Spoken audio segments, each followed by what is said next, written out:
akaja nyumbani mapema. Anafika hapa, yule dada akamkuta dada yuko ndani, mtoto amelala. Vipi mnaendeleaje? Hatujambo. Alikuwa yuko wapi mtoto? Amelala. Kwa hiyo ulivyokuwa umembeba, alivyokuwa analia, ulivyombeba ameacha nilivyombeba akaacha kulia, amelala. Mama kaingia chumbani kwake akakuta mtoto amelala, anapumua kama kawaida. Sasa akasema akamwekea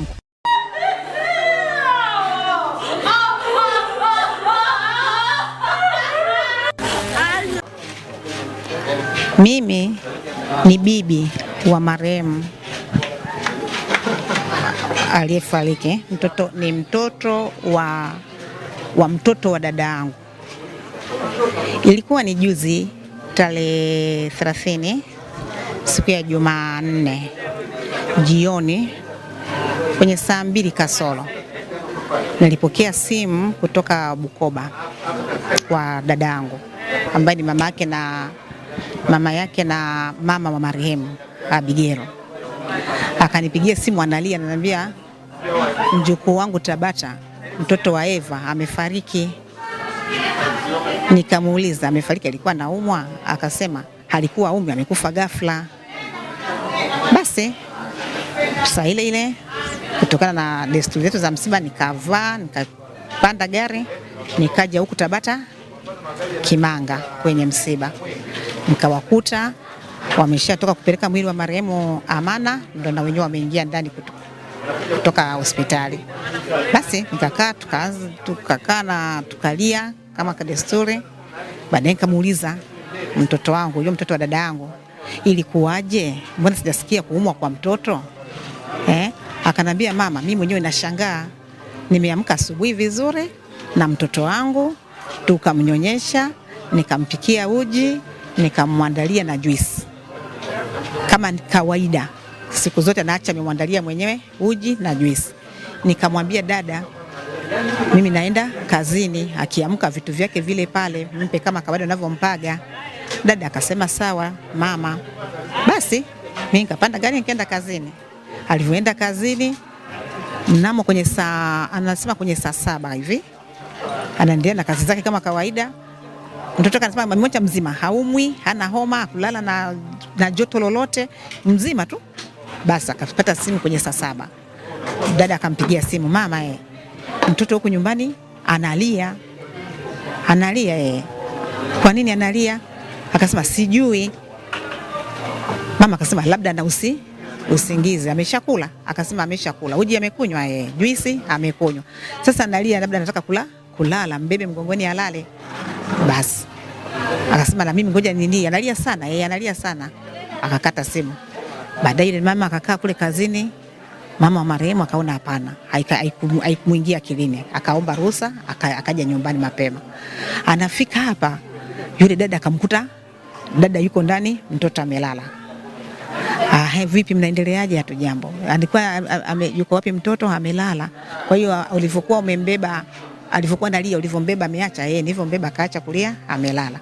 Mama kaingia chumbani kwake akakuta mtoto amelala, anapumua kama kawaida. Sasa akasema akamwekea mkono, anavyomsikilizaga siku zote akitoka kazini. Akamwekea mkono hapa, akamshika, akaona yuko sawa.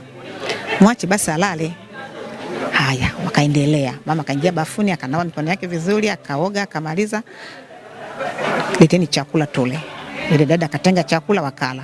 Wakamaliza kula, akasema basi kwa sababu huyu mtoto bado amelala hajaamka, ngoja nimwandalie chakula chake na yeye akiamka ale na juisi. Akamtengenezea matunda ya juisi pale, akamaliza, akamtengenezea chakula, akamwandalia, akamaliza. Alivyomaliza sasa akasema hapa na sisi tumeshakula, ngoja nimwamshe huyo mtoto, mbona amelala sana tangu nimetoka kazini hajaamka, ngoja nikamwamshe anywe juisi ale na chakula. Basi akasema nikaingia chumbani. Hapa ananisimulia mama mwenyewe sasa. Nimeshafika hapa nyumbani. Akasema kaingia chumbani kitandani kumwangalia mtoto, kumwamsha mtoto amki. Anamwamsha mtoto amki. Kumshika mkono na kwenda hivi. Kumfanya hivi, kumnyanyua, mnasema shingo inakwenda hivi. Basi akaanza kupiga kelele. Jamani, mtoto wangu. Dada akaja akamuuliza imekuwaje? Akasema sijui, mimi nimemlaza. Alivulia nikamlaza. Ita watu. Akaita majirani wakaja wakafika. Nini mtoto? Hapana, bebeni. Twende hospitali. Labda amezimia. wakambeba mtoto wenzao kwenye gari, wakamkimbiza wapi? Hospitali ya Amana. Kufika Amana, daktari akasema, akathibitisha kwamba mtoto ameshafariki. Basi wakamwacha Amana mochwari, wenyewe wakarudi. Sasa walivyorudi huko nyumbani ndo tukaanza hicho kilio sasa. Tumekaa tukalala. Lakini tunakaa tunafikiria, yani tunajiwazia akili za kawaida. Hivi kifo cha huyu mtoto kufia kweli usingizini? Kweli mtoto ambaye alikuwa umwi, hana homa, hana nini, inawezekana? Yani tunaongea tu, kila mtu tunajiulizana maswali, tunajua kazi ya Mungu. Ndio Mungu alivyompangia kifo chake kwamba atafia wapi? Usingizini. Basi kama tumeridhika fulani, tukalizika kwamba ni Mungu ametenda. Tumelala. Tukaamka jana asubuhi. Hivi amka, tumekaa sasa pale nje. Mimi nikamwambia, kawauliza, lakini jamani, hivi vifo vingine vya ghafla huwa vina utata. Huyu mtoto aliyekuwa na huyu mtoto humu ndani, aliyekuwa na mtoto tangu asubuhi mpaka kifo kinamtokea, mama anakuja jioni. Mmeshamuuliza huyu mtoto alimuonaonaje? Alimuona na alijani? Alimuona na kulegea? Aliona kulia tu? Tumuite tumuulize. Dada yake na mama wa marehemu yule Deoklesa akasema mimi nimeshamuuliza. Akasema alikuwa mzima tu. Mzima, wala alikuwa na dalili yoyote, wala hajaona kitu chochote, lakini alivyomlaza ndo mama akakuta amefariki. Basi tulichoendelea pale, nikamwambia hapana, ngoja na mimi nimuulize kiutu uzima. Wewe muuliza juu, ngoja mimi nimuulize kiutu uzima. Nikamuita, nikaingia naye chumbani. Maria, njoo. Nikamwambia kuna kitu nataka nikuulize. Sasa nitakachokuuliza naomba unijibu kwa ufasaha. Utakachokuwa unakielewa. Ambacho ukijui utaniambia ukijui. Sawa? Akamwambia sawa. Akamwambia wewe ndio unashinda na mtoto tangu asubuhi. Mama anatoka saa 12 au saa 1, wewe unashinda kuanza na mtoto masaa yote mpaka jioni mama anaporudi. Huyu mtoto wakati uko naye mchana, ukoona dalili zozote za huyu mtoto za kuelekea kuumwa au kufanyaje? Akasema sijaona bibi. Je, wakati unampa uji alikunywa? Akamwambia yeye hakupaliwa. Kusema labda nilivyokuwa nampa uji labda alipaliwa ikapita kwenye njia ya hewa ndio maana labda mtoto akanania. Akasema hapana. Hajapata joto kumsikia labda amepata homa? Akamwambia hapana. Hajaanguka? Labda amekuwa anacheza kaanguka chini. Kapiga sehemu ambayo ni mbaya. Ndio maana alivyomlaza kalia akapitiliza moja kwa moja amekufa. Imekuwaje afa hivi hivi? Akamwambia bibi mimi sijui. Akamwambia au umemnywesha uji vibaya? Kama wakati unamnywesha uji umembana pua, ndio maana na yule mtoto amekufa. Akasema hapana. Ila nikamwambia ila nini? Nilivyomuuliza tena pale nikamwambia wewe usifanye nini? Usiogope. Wewe niambie tu kilichotokea kwa sababu wewe ndio unayejua. Hamna mtu mwingine atakayejua. Basi akamwambia bibi utasema? Nikamwambia sitosema. Nikamwambia utosema bibi? Nikamwambia sitosema. Wewe niambie tu mimi nitakulinda. Kilichotokea ni nini? Kwa sababu usiponiambia mimi najua ni kwa nini nimekuita. Mimi nimekaa nina maono. Mimi ni Mkristo, nimebatizwa na sali kanisani. Nikamwambia nina maono. Kuna kitu ambacho nimekiona mbele yangu kinanionyesha, malaika ananionyesha kuna kitu mbele yangu kilichotendeka kwa huyu mtoto. Sasa unaponificha wewe, unajificha wewe. Mimi nitakuambia kimetokea nini. Sasa kabla sijakwambia namtega. Sasa kabla sijakwambia uniambie wewe kwanza ni kitu gani kimetokea kwa huyo mtoto wewe aliyeshinda naye kuanzia asubuhi mpaka jioni. Akasema bibi naogopa kukwambia, nikikwambia utasema. Nikamwambia siwezi kumwambia mtu Maria, nimeshakwambia. Mimi hata mimi mwenyewe malaika wangu alionao Roho Mtakatifu aliyenishukia kunionyesha kwamba kuna kitu kimefanyika kwa huyu mtoto, haniruhusu kumwambia mtu yeyote. Mimi nitakulinda, nitakusaidia.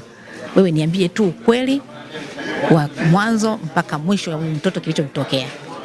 Basi akanambia bibi, lakini wakati ule namnywesha juisi alipaliwa. Alipaliwa akakooa. Nikamwambia alivyokooa maziwa juisi ilirudi mdomoni? Akasema hapana. Ilipitia puani? Akasema hapana. Alivyopaliwa kamfanyaje? Akasema nikamchukua nikamweka hapa mtoto, nikampiga, nilivyompiga akaacha kukohoa, ndiye akaanza kulia.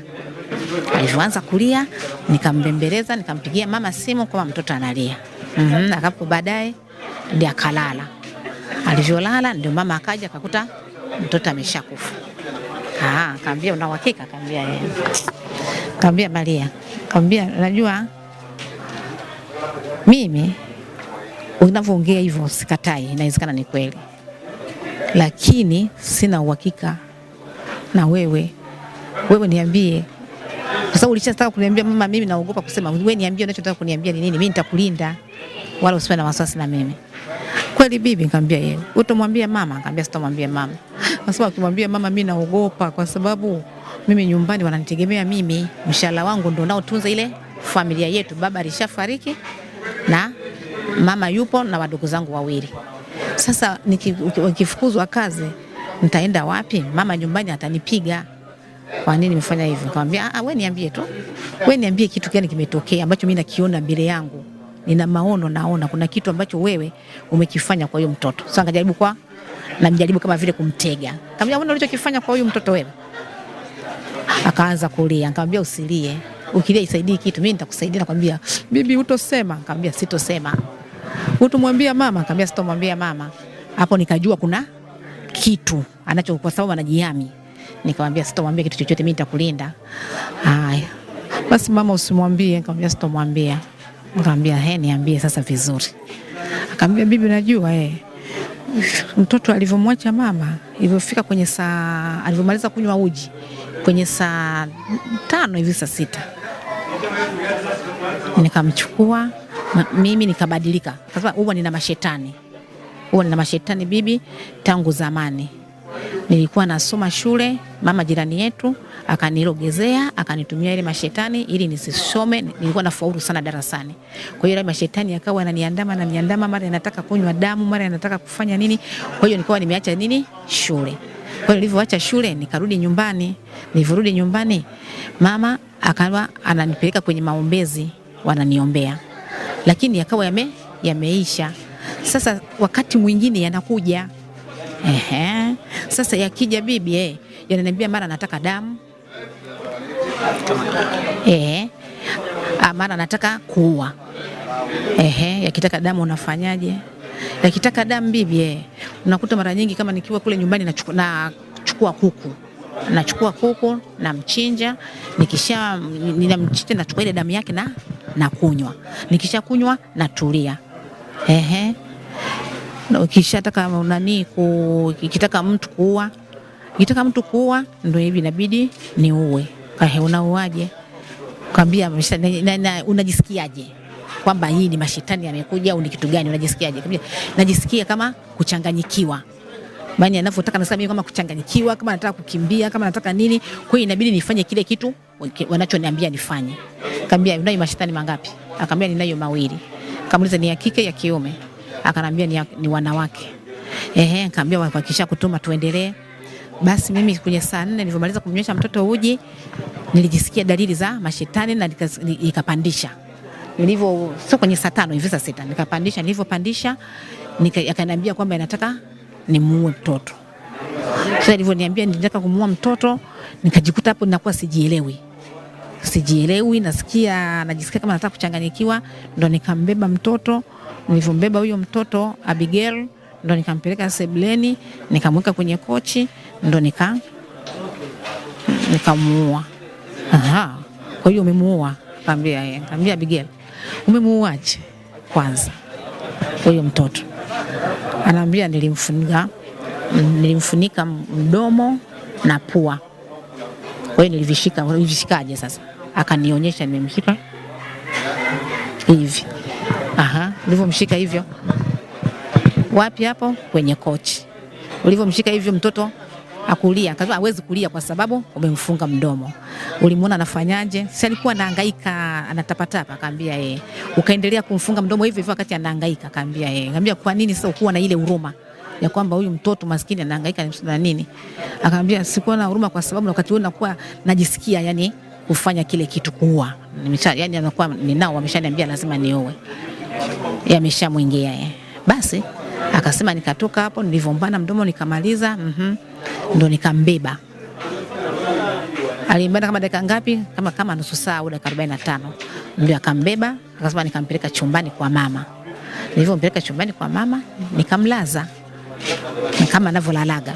Nilivyomlaza, nikamchushia chandarua, akawa anaema kwa yani aemi kwa kawaida, yani anaema kwa kushtua, kwa juu, anaemea juu. Basi nikachukua simu, nikampigia mama simu kwamba mama, mtoto analia. Mama nilipompigia mtoto analia, mama kaniuliza amelia amefanyaje, kwa nini analia? Nikamwambia analia tu. Nikamwambia basi anataka kulala, mbebe mgongoni alale. Nikamwambia haya, ndo wakati huo anasema nimeshamlaza tayari, lakini natoa taarifa nampigia mama simu. Lakini hapo nimeshambana tayari na nimeshamlaza kitandani. Kwa hiyo mama akaniambia basi nitakuja. Kwa hiyo ndio mama akaja, ndiye akamkuta huyo mtoto amelala, akaniuliza. Alivyoniuliza nikamwambia, naomba nikuulize swali. Haya mashetani yanayokutoka wakati mama yupo, akiwepo mama yanakutokeaga? Akasema hapana. Mama akiwa yupo ndio yanakutokea? Akanambia ndio yanatoka. Haijalisha kutokea na wapi na wapi kwingine. Akasema nyumbani kwetu Morogoro. Yalitokaje nako ilifanya nini? Alisema kule alivyotoka lako kwanza ulishaua watoto wengine. Akamwambia wapi? Akamwambia Morogoro. Ulimuua nani? Akamwambia nimemuua mdogo wangu kabisa, wa mama mmoja baba mmoja. Nao ilikuwaje? Nao nilijisikia hivyo mashetani yalipanda. Nikaingia kule chumbani, mama alikuwa ametoka, mtoto amelala, nikambana na mkono nikuta kafu. Kwa hiyo una uzoefu kuua na kubana na kuua nani watoto. Akamwambia sasa unavyozambia nisimwambie mama kwamba wewe ndio umemfanya huyu mtoto, umembana mpaka amekufa, utaendelea kukaa hapa, si utakuja kuua na hawa wengine? Hapana bibi, sitoweza kuua. Nikamwambia sasa kutoua si atakuja tena vile vile. Yatakwambia kama anataka kuua au anataka damu, na mama hata kuwepo, atakuwa kazini. Sasa itakuwaje? Akasema unajua bibi, mimi sitoua kwa sababu hawa ni wakubwa na wanaenda shule. Kwa sababu wanaenda shule asubuhi, anarudi jioni mama amesharudi. Anaenda asubuhi, anarudi mama amesharudi. Sasa akamwambia kama anarudi mama amesharudi, kama yanakutuma, si hata kama mama amesharudi anaweza kumuua. Kwa hiyo kwa nini akutume wakati mama hayupo ndio anakutume kuua? Unaona? Akamwambia hata hivyo siwezi kumuua huyo hawa wengine kwa sababu ni mkubwa. Huyo mtoto aliyebaki ni mkubwa, anasoma shule, na yenyewe yataki mkubwa, yanataka wadogo. Yanataka wadogo ambao ni bado hawajaanza kutembea. Kaambia sawa. Kwa hiyo kingine kaambia mimi mama bibi na kueleza ukweli, lakini naomba ukweli nao kuambia, naomba usimueleze mtu yeyote. Usimueleze mtu yeyote. Hata mama usimwambie, hata baba usimwambie, hata nikamwambia sitowaambia, na ndio maana nimekuita hapa. Lakini kuna kitu kingine nakiona ambacho hujaniambia. Unajua mimi nina maono. Mimi na Roho Mtakatifu ananishukia. Ulijua mimi kama najua kwamba umefanya hivyo kitu? Akasema hapana. Nilikuwepo? Hapana. Unanijua kwanza mimi, unanifahamu? Hapana, sikufahamu. Kama ulijuaje kama nimejua? Kama mimi nina maono fulani yanayonituma kujua kitu. Lakini kuna kitu kingine ambacho hujaniambia. Nikawa najaribu kuna kingine ameshakifanya katika familia. Akanambia bibi, hapana, labda ile nani Abi, kuna kipindi Abi aliumwa tarehe 5 mwezi wa 6, huyu marehemu. Kumbe yalikuja, nasema yalikuja mashetani hiyo tarehe hiyo, yakamwambia kwamba amkabe hivyo kama alivyomfanya hivi. Akamkaba, lakini akamwambia asiue. Nikamkaba, ninamaliza tu kumkaba, amelala hapo kitandani. Mama akaja. Mama alivyokuja akakuta mtoto nilikuwa nimeshambana pumzi tayari. Kwa hiyo mtoto anaemea juu. Kwa hiyo akawa anafanya mama akafikiria mtoto anaumwa kifua. Basi mama akambeba mtoto akampeleka hospitali. Kumpeleka hospitali wakasema kifua chake sio kizuri, maana yake alikuwa pumui vizuri. Wakamleta ambulance wakampeleka mpaka hospitali da group wakamweka oksijeni, wakamweka sui madawa, ndio akakaa siku 3. Akapona akarudi. Nikamwambia ndio wewe ulikuwa umefanya? Akasema wewe ndio ulikuwa umembana. Lakini niliambiwa nisimuua. Kwa hiyo siku hiyo sikumuua. Kwa hiyo ya juzi umeambiwa uwe. Umwambia umbane kabisa mpaka afe. Akasema hii nimeambiwa nimbane kabisa mpaka afe. Nikamwambia Maria, unachokiongea unaonekana uhakika nacho. Akasema bibi, ninachokueleza nimekueleza ni wewe, kwa sababu najua utosema na naomba usiseme. Basi nikamwambia subiri, toka ndani, mimi sitosema, nitanyamaza, nitakulinda kama nilivyokuahidi. Kwa hiyo subiri. Nikatoka nje. Tukatoka nje. Nilipotoka nje nikamuita mtoto wangu yule pale Gideon, mtoto wa dada yangu, nikamueleza. Tukakaa pale nikamueleza, nikamwambia kilichotokea ni 1, 2, 3 katika msiba. Kumbe huyu mtoto hajafa kifo cha Mungu, amekufa kifo cha kubanwa pua na mdomo na dada ndio kamuua. Basi yeye akaniambiaje, mama, tusubiri kwanza. Mungu tumuite dada mkubwa wa mama wa marehemu. Tukamuita mwalimu Deokresia. Tulimuita Deokresia, tukakaa watatu. Sasa wakati huo akili kanijia, wakati na muoji kama alianza kufunguka, nikawa nimebonyeza simu yangu ya kurekodi. Nikawa najaribu kumrekodi yale yote anayoyaongea. Yote ninayo nikamrekodi yote anayoyaongea mwenyewe, akaongea kamaliza. Sasa nilipoingia kwenye gari nikamwambia, jamani, hebu sikilizeni kwanza ile rekodi niliyomrekodi mtoto, alafu tujue tufanye nini. Mjue kinachoendelea katika msiba. Tukajifungia kwenye gari hapo nje, nikafungua simu, tukaanza kusikiliza. Tukasikiliza, tukamaliza, tukaona wote tukaishiwa nguvu. Tukamwambia sasa tufanye nini? Tukashauriana hapa cha kufanya, tusimwage